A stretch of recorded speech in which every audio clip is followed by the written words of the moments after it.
Hello everyone, and welcome back to our channel. Today, we're diving into the life of a man whose name has echoed through history for over 2 millennia, Alexander the Great. Was he a visionary hero, or a ruthless conqueror? Let's find out. Born in 356 BC in Pella, the capital of Macedon, Alexander was no ordinary prince. His father was King Philip II, a brilliant military strategist who had transformed Macedon into a formidable power. His mother was the fiery Epirot princess, Olympias.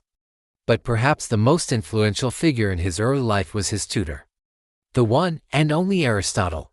The great philosopher instilled in the young prince a deep love for science, medicine, and philosophy, shaping the mind that would one day command an empire.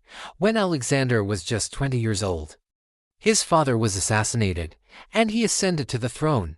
His claim was immediately challenged, but Alexander acted with lightning speed. He swiftly secured his kingdom, quelling rebellions with a mix of diplomacy and force. With Macedon firmly under his control, he turned his gaze to his father's ultimate ambition, the invasion of the mighty Persian Empire. In 334 BC, Alexander crossed the Hellespont into Asia with an army of around 48,000 men. What followed was one of the most audacious and successful military campaigns in history. At the Battle of the Granicus, he led a daring cavalry charge across a river, smashing the Persian defenses. This victory opened the gateway to Asia Minor. But Alexander wasn't just a brilliant general. He was a master of psychology and strategy. At the Battle of Issus, despite being heavily outnumbered by the Persian king Darius III, Alexander spotted a weakness. He led his elite companion cavalry in a direct, decisive charge at Darius himself. The Persian king fled, his massive army crumbled, and Alexander captured the royal family, whom he treated with surprising respect and honor. This act cemented his reputation not just as a conqueror, but as a noble leader. His campaign continued like a force of nature. He laid siege to the impenetrable island city of Tyre for 7 months, building a causeway to breach its walls, a feat of engineering that was considered impossible. From there, he marched into Egypt, where he was welcomed not as a conqueror, but as a liberator. The Egyptians declared him a pharaoh and a living god. It was here he founded the most famous of his many cities, Alexandria, a beacon of culture and learning that would shine for centuries. The final showdown with Darius came at the Battle of Gaugamela. Once again, Alexander was outnumbered, but his tactical genius prevailed. He employed a complex strategy, creating a gap in the Persian lines and charging through to scatter Darius's personal guard. Darius fled again, and was later assassinated by one of his own satraps.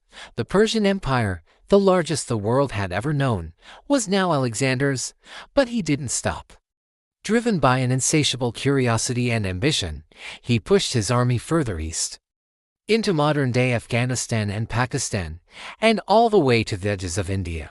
At the Battle of the Hydaspes, he faced King Porus and his terrifying war elephants.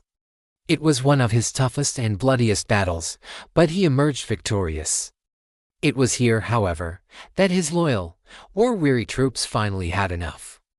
They refused to march further into the unknown, and a reluctant Alexander finally agreed to turn back. Alexander's vision was not just one of conquest, but of fusion. He dreamed of blending Greek and Persian cultures, creating a new, cosmopolitan world. He encouraged his soldiers to marry Persian women and adopted Persian customs himself, a move that wasn't always popular with his Macedonian veterans. Tragically, his journey came to an abrupt end. In 323 BC, in the palace of Nebuchadnezzar II in Babylon, Alexander fell and died at the age of just 32.